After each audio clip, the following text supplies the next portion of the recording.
just doesn't feel as comfortable as on other maps like King Sejong, for example. Yeah. I feel Phoenix are more likely. Yeah, especially because it's so much easier to scout on a 2-player map. So if you see Oracles coming, like, Zerg can shut it down instantly. Like, if they put a Spore Caller up, problem solved, and you won't get any damage out of it. But on a bigger map, it's a lot harder to scout and can surprise the Zerg and do a lot of damage. Well, the stats here for Zest really showing that obviously he's quite proficient in this matchup. Only 5 games in Pro League, but he's 4-1. And if you take a look at his individual league stats, they're pretty incredible as well. So, yeah. This guy's taken down a lot of big Zergs, namely Soulkey's own teammates, Sue, in that GSL final. But here's Soulkey, 14-6, but only 3-3. He's on a big streak here, though, 4 games in a row. So he does have that behind him.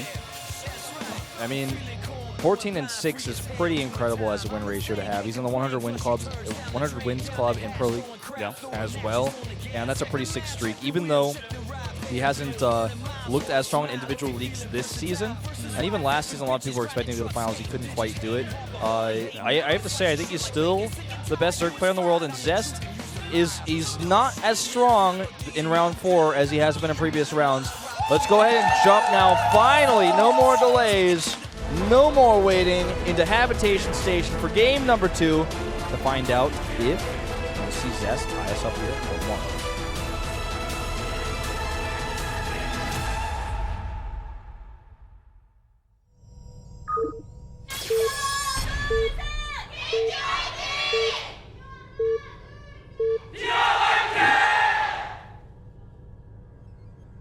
LTA는 SK텔레콤.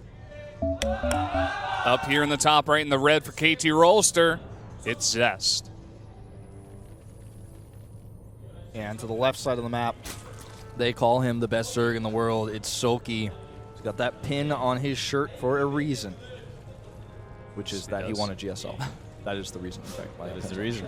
It's a very big reason. Just in case there's any like sort of ambiguity about what the reason was that he had. That was the reason, yeah. Yeah.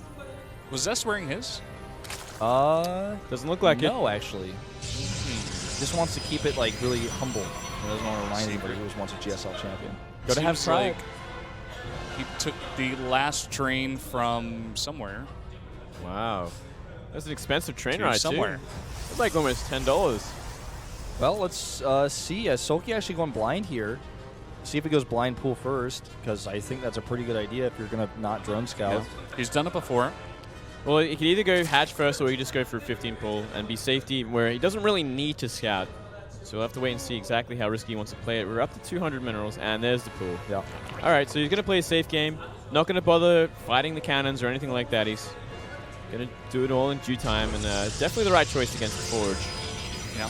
Soulkey 3-0 on this map. I didn't even realize that about him. Like, I don't have any big games in mind that he's played where, you know, they really stand out to me, but he's won 3. I think he's won like 2 really important ZBZs on this map in Pro League. Seeing a cute little scout here, a little bit delayed. Maybe looking for some proxies here. It's going to miss the probe. Oh, maybe going around the probe. Okay. Oh. He's going to go for the gold. Very nice play. Sneaky. Sneaky, sneaky. I really like that. Man. Sneaky McSnake. Yeah, he's going to pretend to go for that natural now. A doodle-doo, man. He's setting it to the natural. He's like, okay, guys, I'm gonna take the natural. Probe goes down. Not going to happen. And we see Nexus go down, so he knows there's no cannons on the horizon anywhere soon. And this gold going up safely. Well, Zest is going to know this is coming down eventually. He's going to send that probe over there right now. He's got to be like, where's your base? Oh, I guess it's at the gold. So he's like, dang it. Too late. Zergling's already out on the map. Can't cannon it. Yep. See 4 Zerglings out, actually. Hides the probe, though. We'll come around for a second pass later to see what's going on. Yeah. See how fast the third is taking out the natural. And gate goes up. Wall is tight. That little, it's actually a little bit back. I mean, Zerglings couldn't run around it. Yeah, I don't know, though. If it's back so that I don't think the Zerglings could, like, run past it into the main. No, definitely not. Definitely not. I don't think it's worth it to try that. Ooh, his timing of this probe scout right here and the placement is so smart. Drone has scouted it, so Zerglings will come back and deal with it. Yeah, well, he's not going to cannon or anything, but it's good to hide that probe coming at the exact moment you would expect the third base. If it's not there, you know some sort of weird timing is coming off the gold. Very important for sure. Looks like Soulkey's just going to play straight up with some early mineral economy. Yep, going to take that advantage. get the drones mining that gold. Now, the disadvantage of this base is that it's much closer for ground-based attacks to the Protoss, getting a forward pylon up. Also for air attacks, like Oracles, Phoenixes too. Or it's really tough to, do a critical amount of damage with those units, but they're very close by, and that threat is just a lot faster, so you have to really react a little bit faster, and you need to find out right away, which one of the two is he making. Yeah. Very curious to see what kind of tech Zest goes for, if he is going to go for that Stargate. I feel like it's pretty likely, but he doesn't have that, that key pylon that's in the top left corner of his base. Could place it elsewhere, of course, but is where he likes to go. Yeah, well, I mean, the problem with putting it in the top left there is that an Overlord will scatter very easily. So he's got to be careful where exactly he's going to put it. Oh, wow. The front is also pretty easy to see as well. This Overlord. No one would have thought the Overlord would be going this way. Yeah, that's a weird way to send your Overlord. Sees the Twilight instantly. It may actually cost him his life, though, the Overlord's life. I think that's worth it. But he won't see it finish, which is a big deal, because he can cancel it and go into something else. Will he actually not see it? I think he might see that. It's going to be close. I think he's going to see it. If he turns around, I mean, he's got to realize this Overlord is lost. Oh, yeah. Oh. Yeah, he's going to see it. Finishes it. Stalker, not finishing off this Overlord, though. Yeah. There he goes. And we see Blink. So he's going to try and Blink Stalker the natural gold there, I guess. First hatchery expansion up. Speed on the way, roaches on the way. I feel like Soulkey has a pretty good idea of what's coming his way. Well, it's like Twilight before third base. It's very all-in. Starting to look pretty obvious. Very what the plan aggressive. is here. And creep spread is going to be quite essential, so these Stalkers are kind of in position, pushing it, making sure it can't push out at all. That would be the one thing. Speedlings on creep. Definitely the bane of Blink Stalkers early on at the very least. Well, Overlord coming back. He also saw that it's going to be 3 gases, so yeah, this is very all-in. Yeah, super all-in. Yeah. And that pylon is really close, Yeah. It's on the high ground, too, so it's hard to snipe with Zerglings. You can also make another pylon on the low ground next to that Zerg high ground there. It's hard for the Zerglings to surround that, too. There's in the corner. We see that a lot. These Lings trying to go towards the front, maybe see if there's any hole here, but there is none. He sees exactly what's going on. Yeah, he's actually stopped at 36 drones. That's how obvious this is. He's like, if I've got a gold base, I don't even need that many drones. And he's going to start with 6 Stalkers, making a little wall there with the pylon. I really like that. Yeah, definitely a cool idea. All right, well, Mothership Core got a lot of energy to bank up. Is already banked up here to be used in a second. Gates are done. Look how many Zerglings. Overlord has seen it, but it's pretty obvious at this point. I mean, he's just really, really confirming right now. Oh, here we go. This is so many Lings, and he's getting a really good surround. The blink goes on, and he's warping in some Zealots to fight. That double pylon is so important because it's going to last so much longer, so we can get maybe another warp into Zealots. Stalker's blink down, but let's see if it actually is the right time. Zealots fighting really well against those Zergling right now, and the Mothership Core is starting to do some damage. He gets that one pylon, which is going to make it a lot better surface area here, but trying to snipe this one again, committing it to it. He's losing some roaches here. Yeah, loses roaches for it, but I think it's a good choice to get that pylon. The thing is, there's still another pylon up on the high ground at the natural, or the gold base of Zest, the untaken base. Still has high ground vision here with a Stalker. He's actually going to blink up, and actually I think he might even blink the other 2 Stalkers. Let's see, it's a tough choice for Soulkey to make right now. If he goes to the low ground completely, then he just blinks up here.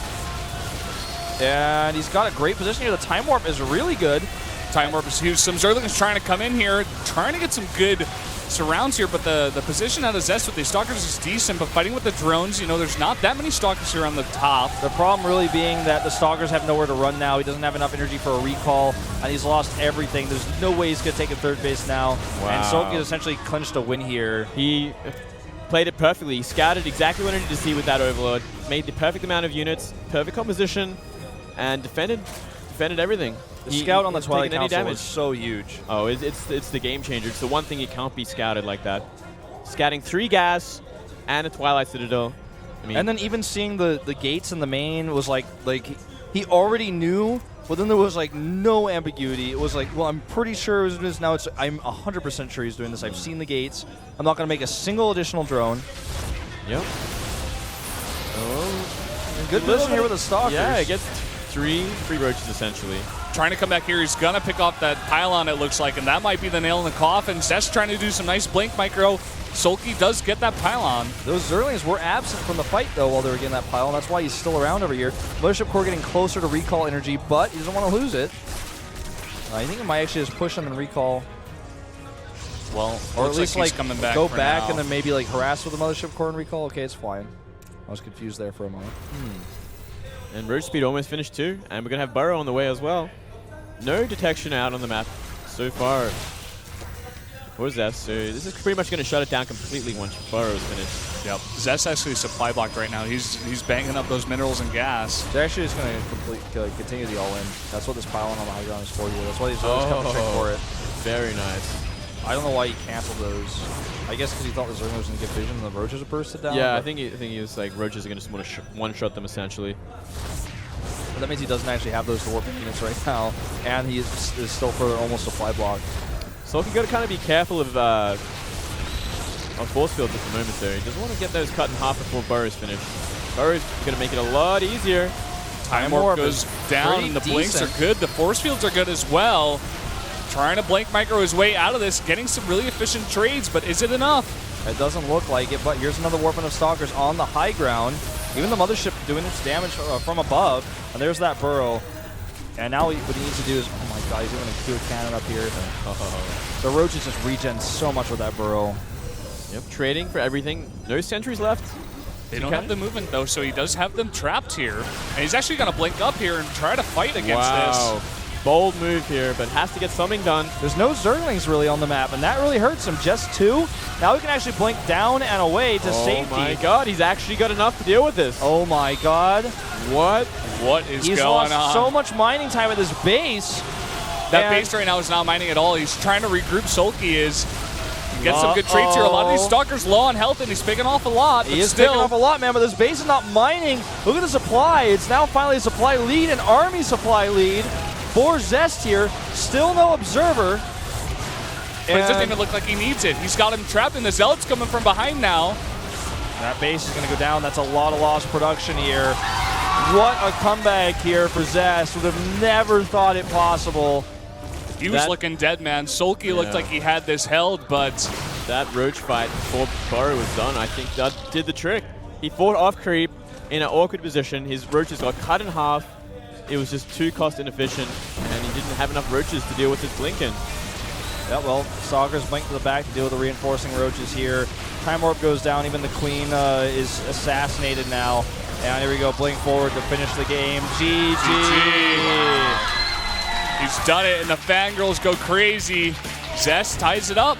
That was impressive. Really, really bad mistake there from Soulkey.